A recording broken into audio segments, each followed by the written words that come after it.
Bonjour à tous, bienvenue dans notre émission À nous l'actu, émission de radio de Saint-François-Notre-Dame. Nous voici pour notre dernière émission de l'année. Les idées fusent et avec nos invités de ce mardi 17 décembre, Emma, Gurvan, Maxence et Loïc, nous allons partager nos idées sur faut-il supprimer le concours Miss France, pour ou contre ? En deuxième partie, nous accueillerons David et ses chroniqueurs pour un autre débat. Faut-il boycotter le film de Roman Polanski ? Je vous souhaite une bonne émission à tous. À nous l'actu. Mais revenons à notre sujet. Faut-il supprimer le concours Miss France, pour ou contre ? Le concours 2019 a eu lieu ce samedi 14 décembre. Il fête ses 90 ans. Il n'a jamais été l'objet d'autant de critiques, mais il continue de séduire le grand public. Qu'en pensez-vous ? Que pensez-vous de ce type de concours et l'avez-vous regardé ? Maxence ? Alors personnellement, je pense que Miss France, ça reste quand même un divertissement assez intéressant, mais je ne vois pas pourquoi on devrait le supprimer, sachant que les femmes qui y participent, elles n'y sont pas forcées, elles y vont de leur plein gré. Oui, mais bon, forcé, moi je suis un peu par rapport aux critères de sélection. Est-ce que vous avez des idées par rapport à ça, Loïc ? Je suis d'accord avec Maxence parce que en soi, on critique, mais le concours Miss France, si les femmes ne voulaient pas y participer, il n'existerait pas. Donc déjà, on peut partir de ce fait-là. Puis après, concernant les critères d'admission ou non, c'est en train de se diversifier. Puis même au niveau des défilés, par exemple, le défilé en maillot de bain, il a été supprimé aux États-Unis. Il va être peut-être même supprimé. Je sais pas, je vais pas regarder en fait samedi. Du coup, je sais pas s'il a eu lieu. Alors, je pense effectivement qu'il y a une polémique sur le défilé en bikini, mais c'est pas une des raisons qui mène un peu à cette polémique entre pour et contre le concours. Gurvan. Pour les hommes aussi, c'est la même chose. Ils défilent en caleçon. Et c'est pas forcément dérangeant, je trouve, pour ça. Et après aussi, Miss France, c'est vraiment quelque chose qui est inscrit dans la culture française. Et c'est vraiment important et ça permet aux femmes de s'affirmer. C'est un peu comme leur soirée où elles prennent confiance et elles représentent toutes les femmes de France. Alors c'est vrai que c'est en fait cette année les 90 ans du concours Miss France. Ça a été décalé un petit peu parce qu'il y a quelques années, jusqu'à l'année dernière ou l'année avant, il se passait au même moment que le week-end du Téléthon. C'est vrai que là c'est encore différent. Tu parlais du concours Mister France, on va dire ça comme ça. Ouais. Par contre, c'est nettement moins médiatisé. Donc pourquoi plus les femmes que les hommes ? Vous n'avez pas forcément un avis sur ça ? On en parle beaucoup moins. Je pense que c'est peut-être moins attirant pour le public, quoi. Mais après, ouais, ça peut se discuter aussi, oui. Oui, ça peut se discuter, parce que pourquoi on n'en parlerait pas davantage pour le concours des hommes ? Je pense que le concours pour les hommes n'a pas été inscrit suffisamment tôt dans la culture française et ça ne s'est pas transmis, en fait. C'est vrai, c'est vrai que... C'est peut-être dû à ça aussi. Il y a eu des témoignages sur le concours Miss France où les jeunes filles petites regardaient ça. C'était leur soirée. Voilà. Alors, est-ce qu'on idéalise aussi la femme, d'après vous ? Emma ? Moi, je pense que je ne suis pas forcément contre le concours Miss France, mais je trouve que ça inscrit vraiment des normes de beauté chez les femmes. Par exemple, pour être sélectionnée, il faut faire entre 1m70 et 1m80. Il faut faire environ 50 kilos. Alors que je trouve qu'une femme, elle peut être belle même si elle n'est pas dans ces critères-là. Et du coup, voilà. Alors c'est vrai qu'on parlait des critères en début d'émission. Emma argumente de cette façon-là. Je peux un peu la rejoindre. Et vous, les garçons qui sommes autour de la table. Que pensez-vous de ces critères, Gurvan? Je pense qu'il n'y a pas que les critères de beauté qui comptent, parce que justement, il y a 30 candidates au début de l'émission. Et pendant le mois qu'elles ont pour se préparer à l'émission, donc elles partent en voyage, durant le voyage, elles sont jugées sur un quiz de culture générale, notamment sur leur comportement et sur une prise de parole face à un jury. Et à la suite de ça, lors de la soirée, il y a un écrémage qui se fait et il y a déjà 50% des Miss qui sont retirées du concours. Donc il n'en reste plus que 15. Et donc il n'y a pas que le critère de beauté qui compte en fait. Pour ma part, je pense que c'est ça. Et vous, Maxence et Loïc, que pensez-vous par rapport aux critères de sélection? Vous n'avez pas forcément... Loïc? Personnellement, je pense que les critères de sélection étaient en effet stricts et qu'ils étaient un petit peu, disons, erronés, j'ai envie de dire, parce que forcément, il y a des femmes qui peuvent être belles même si elles ne sont pas dans ces critères, comme disait Emma. Mais à l'heure actuelle, le concours est en train d'évoluer et tend même à s'améliorer, parce que même il peut évoluer dans le mal, mais là il évolue a priori dans le bien en élargissant les critères de telle sorte à ce que d'autres femmes puissent faire le concours. Oui, je pense que depuis quelques années, ça évolue.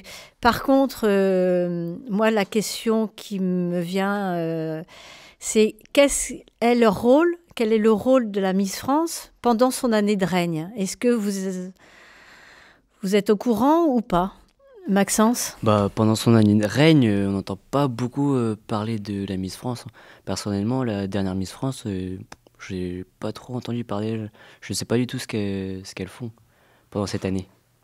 Gurvan? Pour moi, elles se battent pour des causes humanitaires quand elles sont dans leur année de Miss. Et aussi, elles vont sur des plateaux, elles sont beaucoup médiatisées, je pense. Mais après, c'est peut-être pas présenté sur tous les journaux non plus. Et du coup, je pense qu'on n'est pas beaucoup au courant de ça, en fait. Maxence? Ouais, je souhaitais rebondir sur l'information de Gurvan, parce qu'il parle d'action humanitaire, mais est-ce que tu aurais eu un exemple d'action humanitaire que, par exemple, notre dernière Miss elle a fait pendant cette année? Alors, non, j'ai absolument pas d'exemple, mais je sais que j'ai vu des reportages sur ça, mais je pense que vraiment, elles font beaucoup de choses, mais là, j'ai pas d'exemple. Ouais, parce que personnellement, moi, je n'ai pas entendu parler. Après, peut-être que je m'intéresse pas assez à ça, je sais pas. Alors c'est vrai qu'on va en entendre parler les semaines précédentes, le concours.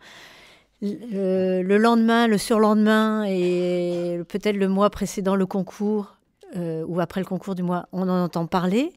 Et je suis un peu, je vous rejoins aussi, sur leur année de règne, on ne sait pas forcément ce qu'elles font. Je pense qu'elles s'investissent effectivement dans différentes associations, mais lesquelles, c'est un peu dommage parce qu'elles mettent quand même pendant une année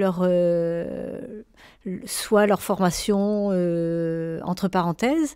Et donc, c'est un peu dommage de ne pas découvrir non plus ce qu'elles font pendant leur année. Est-ce que vous avez d'autres choses à rajouter par rapport à ça?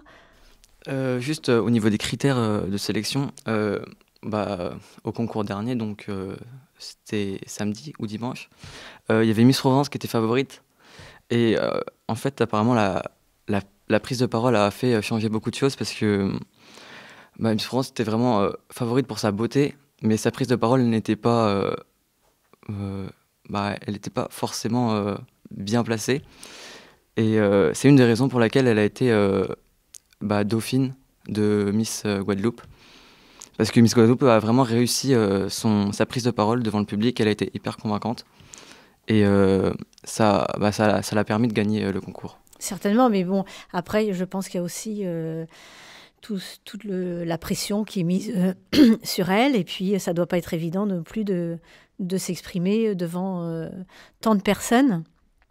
Donc, et il y avait autre chose qui m'interpellait. Pendant leur année on va dire, de règne, il y a quand même un éloignement familial. Est-ce que toutes, elles sont prêtes à accepter ça? Je ne sais pas. Le témoignage de la dernière Miss France 2019 disait que ça a été compliqué pour elle d'être éloignée de sa famille, de ne pas pouvoir participer à certaines fêtes d'anniversaire. Et du coup, il y avait quand même un ressenti de solitude. Est-ce qu'elles sont toutes prêtes à accepter ça aussi ? Maxence ? Je pense qu'en effet, ça ne va pas être facile pour elles. Et aussi, il faut qu'elles aiment voyager.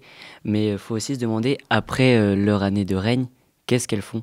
Parce qu'elles ont été pendant 1 an donc célèbres, entre guillemets.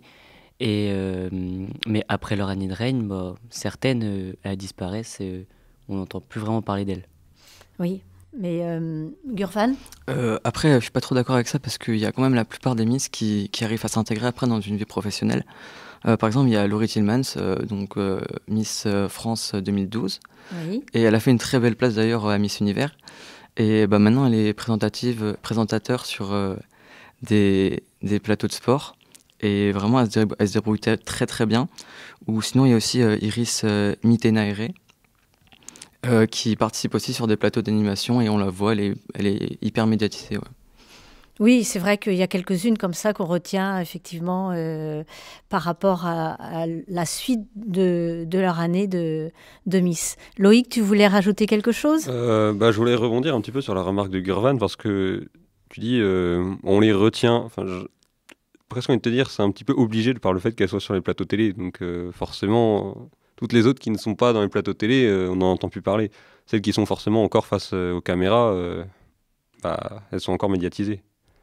Donc bon, après, je suis d'accord que sur le fait que pendant l'année de règne et après, par rapport à pendant le concours, il y a un gros gap quand même. Bon, je pense que pour elles qui ont fait ce choix-là, parce que vous l'évoquiez en début d'émission, ça leur apporte certainement quelque chose et j'espère, ça doit être, j'espère aussi enrichissant pour elles. C'est une bonne expérience. Maintenant, on ne répond pas forcément à notre question du départ. Faut-il supprimer ou non ce concours ? Après, je pense que si on supprime Miss France, après Miss France, il y a Miss Univers du coup. Et Miss Univers, ça permet vraiment une représentation symbolique de la France. Et ça permet aussi de représenter la culture française dans le monde. Iris Mitenaere, qui a été élue Miss Univers, elle a parcouru le monde du coup pendant 1 an avec l'association de Miss Univers. Et du coup, elle a permis de représenter vraiment la France dans tous les pays du monde. Et c'était vraiment très important. Elle a présenté la culture à tous les pays du monde. Et je trouve ça vraiment important.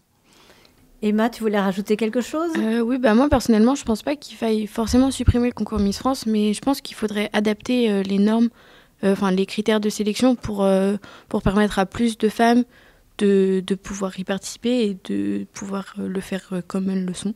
Est-ce que tu penses que beaucoup de jeunes filles peuvent éventuellement s'identifier à ces Miss ? Oui, moi je pense que oui, vu qu'elles ont une certaine notoriété et comme c'est assez suivi par le jeune public, je pense que oui. Ok. Maxence, tu voulais rajouter quelque chose ? Que j'étais plutôt contre le fait de supprimer Miss France, que ça reste quand même un divertissement assez intéressant, mais il faudrait penser peut-être à favoriser aussi Mister France aussi. Le médiatiser plus. Oui, tout à fait. Et comme disait Gurvan, on supprime le concours Miss France, il y aurait des répercussions certainement sur le concours Miss Univers. C'est vrai qu'on ne détient pas toutes les vérités. Peut-être avez-vous des choses à rajouter avant de conclure notre première partie d'émission ? Non ?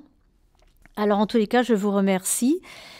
Tous, je laisse donc la parole à David pour la deuxième partie de notre émission. Je vous souhaite une bonne fin de semaine et des très bonnes fêtes de fin d'année. Merci, à bientôt et à toi David. Bonjour à tous et merci à Maryse pour cette première partie d'émission. Pour notre deuxième sujet d'actualité, je serai accompagné de Mathis, Briac, Léonard et Dorian avec cette question: faut-il boycotter le film de Roman Polanski? Alors je vous rappelle à tous brièvement les faits. Ce cinéaste est poursuivi au départ depuis 1977 aux États-Unis pour le viol d'une jeune fille de 13 ans qui s'appelle Samantha Geimer. Ces dernières années se sont ajoutés beaucoup de témoignages, parfois anonymes d'ailleurs, de 11 autres femmes. Et plus récemment, c'est la Française Valentine Monnier qui a déclaré avoir subi des violences sexuelles de la part du réalisateur. Suite à ça, son film J'accuse a connu, on peut dire, pas mal de soucis, puisqu'il y a plusieurs associations féministes qui ont demandé carrément le retrait du film suite à ces accusations. Bon, c'est vrai que c'est pas la première fois qu'on entend des soucis autour de la personnalité et des pratiques de ce cinéaste, de Roman Polanski. Donc mon idée, c'était ça, après tout, c'était de se dire, voilà, faut qu'on en discute ensemble. Est-ce que pour vous, il faut boycotter le film de Roman Polanski? Moi, je vous écoute. Qu'est-ce que vous en pensez? Léonard, qu'est-ce que tu en penses, toi? Alors, pour moi, c'est deux mots, absolument pas. Il faut pas le boycotter, ce film, parce que il y a tout l'entourage du film, c'est-à-dire l'entourage, je veux dire Roman Polanski directement, qui est concerné, qui est quand même le réalisateur du film. Mais selon moi, l'important n'est pas là de faire le débat entre quelle est la part de l'artiste et quelle est la part du personnage qui a ses torts. Parce que pour moi, l'intérêt du film, c'est que c'est un film, c'est un produit purement cinématographique. Et j'ai un exemple, par exemple, si vous projetiez ce film, qui est un film excellent, qui a remporté le prix du jury à Venise, qui est factuellement un très bon film, et qui, si on le projetait dans des cours de lycée ou de collège, les gens ne se demanderaient pas qui est ce réalisateur, dans quelle mesure est-elle une mauvaise personne ou non. Et je pense que ce qui est important avec J'accuse, c'est que ça raconte l'histoire, évidemment, du capitaine Dreyfus, qui est un élément complètement très important, en fait, de l'histoire de France, et qui devrait faire partie de la mémoire collective et de la culture française. C'est très important pour moi. Donc, très bien, donc toi tu fais clairement la différence entre l'artiste et son œuvre. Mathis, qu'est-ce que tu en penses, toi? Moi je suis assez d'accord avec ce qu'a dit Léonard, même si d'un autre côté je comprends toutes les personnes qui ont du mal avec ce qui s'est passé avec le réalisateur, et je comprends qu'on puisse se dire je vais pas aller payer par exemple une place de cinéma pour ça récompense le réalisateur par rapport à ce qu'il a fait. Ça peut être problématique, quoi. Oui, donc toi par contre tu te dis il y a quand même débat sur cette question-là, parce qu'en quelque sorte on finance sa sortie de prison si jamais on va voir son film. Toi tu peux dire, on peut penser comme ça en tout cas. Oui, c'est ça, même si je pense quand même qu'il faut réussir à faire la part des choses entre l'artiste et ce qui se passe personnellement avec lui, quoi. Tout à fait, d'accord, oui. Moi je comprends aussi que ça puisse déranger certaines personnes d'aller voir ce film, mais je trouverais vraiment dommage de boycotter un film, sachant que c'est pas seulement Roman Polanski qui l'a réalisé. Il y a des dizaines, voire peut-être des centaines de personnes qui ont participé à réaliser ce film, et le boycotter, ça punirait en quelque sorte le travail d'énormément de personnes qui, elles, n'ont rien fait, si ce n'est de mettre corps et âme dans la réalisation d'un tel projet. Oui, donc je vois qu'il y a plutôt un point d'accord. Oui, Dorian ? Je suis d'accord, d'autant plus que Samantha Geimer, donc la première victime et la principale des accusations sur Roman Polanski, a publiquement pardonné Polanski et demande l'arrêt des poursuites. Cette demande a été refusée par la justice américaine. Ils ont également refusé de clôturer l'histoire tant qu'il ne reviendra pas sur le sol américain. Le procureur chargé de l'affaire a déclaré qu'il avait encouru la peine proportionnelle à son chef d'accusation, qui était le rapport sexuel illégal avec une mineure. Donc, d'un point de vue juridique, en tout cas, il ne peut pas être condamné à voir son film boycotté. Et Et c'est pour ça que je rejoins l'avis de mes camarades. Oui, alors il y a la loi et la, il y a la loi et la morale finalement. Ils je dirais, ne sont pas toujours connectés. Mais vous m'amusez un petit peu parce que, vous voyez, même quand je discute avec d'autres personnes, beaucoup de gens ont cet avis-là. C'est-à-dire le film de Polanski, il faut aller le voir, il faut faire la différence entre l'artiste et son œuvre. Mais en même temps, je sais pas, j'imagine Dieudonné. Vous voyez, Dieudonné, par contre, qui va faire des spectacles comiques, dont certains ont parfois rien à voir avec son antisémitisme. Alors là, faut pas y aller. Faut pas aller voir Dieudonné, c'est pas bien, c'est pas moral, c'est un antisémite, condamné pour ça. Donc c'est curieux quand on est... je veux vous interpeller là-dessus parce que j'ai l'impression qu'il n'y a pas forcément le même jugement en fonction de la personne. C'est quand même un peu curieux. Léonard, t'en penses quoi ? Je pense que on peut pas réellement comparer ces deux entre guillemets spectacles, parce qu'un film est un spectacle tout autant qu'une représentation sur scène, parce que Dieudonné dans ses spectacles globalement aborde le thème de l'antisémitisme. Or, ce n'est pas le cas. Ici, on parle d'antisémitisme aussi dans le film J'accuse. Oui, c'est l'objet du film. Oui, voilà. Mais proportionnellement, j'aurais été d'avis à comparer ces deux spectacles si Roman Polanski avait fait un film sur, par exemple, un violeur récidiviste qui était innocenté, qui était innocent à la base et qui finalement était mal jugé. Mais là, il y a une différence dans le sens où l'antisémitisme de Dieudonné est prouvé, il en parle dans ses spectacles, ce que ne fait pas Roman Polanski au sujet de ses multiples récidives d'agressions sexuelles. Oui, c'est une question de thème dans ce cas. Mathis ? Moi, je suis d'accord encore une fois avec Léonard, parce que c'est pas du tout le même genre de spectacle. Dieudonné, dans un spectacle, il peut parler de lui, de son histoire, enfin, c'est comme ça qu'il peut créer son spectacle. Alors qu'un film, on part d'une histoire, c'est une autobiographie, on parle d'une histoire qui est extérieure au réalisateur. Le réalisateur, il fait que mettre en image cette histoire qui n'est pas la sienne. Oui, mais vous voyez, moi je pense à un personnage comme Coluche il y a quelques années, mais qui disait des horreurs sur les juifs, mais des horreurs. Alors, je dis sur les juifs, sur les femmes, sur les personnes d'origine étrangère, enfin il était terrible, et pourtant c'est encore un personnage public très apprécié des Français, et on n'hésite pas à la radio à repasser ses sketchs. Donc, vous voyez, pourtant ce sont on pourrait dire, ce sont des thèmes qu'il a abordés, et puis il y a les Pannes mortes non plus, Léonard. Pour moi, il y a aussi un décalage là-dedans, c'est que Coluche, il était dans une société où je dirais pas que tout se disait, mais quand on regarde tout ce qui se passait à la télévision, dans les journaux, c'était bien plus libre. Aujourd'hui, on est dans une société de la bien-pensance où si on sort un peu des codes et que l'on dit quelque chose qui choque, on va être placardé directement sur la scène publique, et il y a un souci dans ce cas-là. Par exemple, c'est pareil pour des proches, par exemple, qui avaient des propos assez borderline. Si on veut comparer aujourd'hui, il y en a très peu qui vont sur ce front-là, qui osent. On peut prendre l'exemple de Gaspard Proust, oui. Qui est un humoriste que l'on pourrait comparer au niveau de ces légendes de l'humour, mais encore, c'est un personnage qu'il prend parce que c'est une personne qui dirait ces choses comme ça sciemment en face du grand public, il se ferait lyncher. Ouais, mais Dieudonné pourrait vous dire, c'est un personnage que j'imite, que je prends plaisir à décrédibiliser. Vous voyez que la notion d'humour, c'est parfois difficile à percevoir. Oui, mais Dieudonné est très politisé. Il a une chaîne sur YouTube où il véhicule des idées qui sont vraiment extrême, et il se cache pas de son antisémitisme en disant oui mais non, c'est une blague. C'est clairement fondé ce qu'il pense. Oui, donc pour toi, c'est d'une certaine manière du premier degré. Parce que si on revient aussi, c'était dans la continuité de notre débat, mais si on revient sur le film de Polanski, effectivement, la question peut se poser, puisque vous avez parlé un moment de... C'est toi, Léonard, je crois, qui a parlé de film éventuellement à montrer à l'école.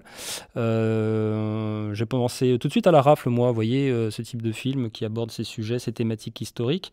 Là, est-ce que vous pensez qu'il faut montrer ce film dans les écoles ? Alors, que vous l'ayez vu ou pas, moi je vous dis la thématique. Est-ce qu'un film sur Dreyfus, on peut le montrer dans les écoles ? Attention, en sachant la polémique qu'il y a autour de Roman Polanski. C'est-à-dire de prendre le parti, de dire aux parents d'élèves, on va montrer ce film-là, sachant que voilà, il a été réalisé par une personne qui a été poursuivie par la justice pour agression sexuelle auprès d'une mineure de 13 ans. C'est-à-dire potentiellement des enfants qui ont l'âge d'être ces élèves-là qui vont aller voir le film. Vous en pensez quoi? Est-ce qu'on peut aller jusque-là, dans l'impolitiquement correct, en quelque sorte? Oui, Briac? Pour moi, personnellement, je pense que oui, puisque déjà, l'affaire Dreyfus, c'est quelque chose qui est quand même au programme, que nous, on est actuellement en train de voir en cours d'histoire et géographie. Et je trouve que c'est...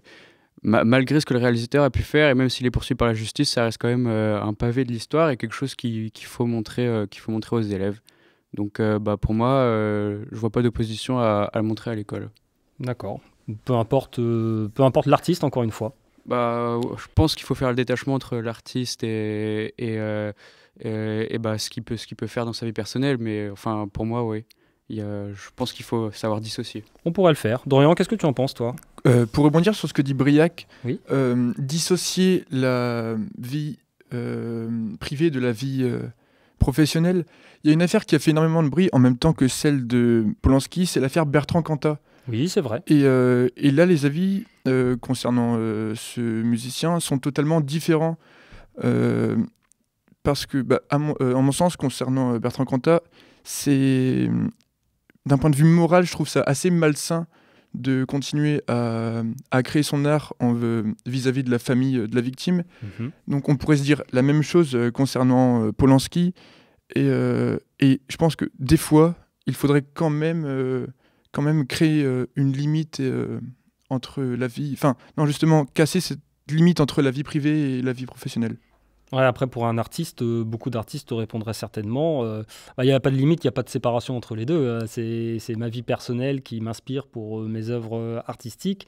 Et c'est pas évident, mais ton exemple, c'est vrai, est très judicieux, puisque pour Bertrand Cantat, ça avait été une polémique très, très, très dure vis-à-vis de lui. Alors, il ne devait plus avoir le droit de travailler, plus le droit de chanter, plus le droit de faire de concerts, même plus le droit de produire de spectacles musicaux, parce qu'il avait été effectivement condamné.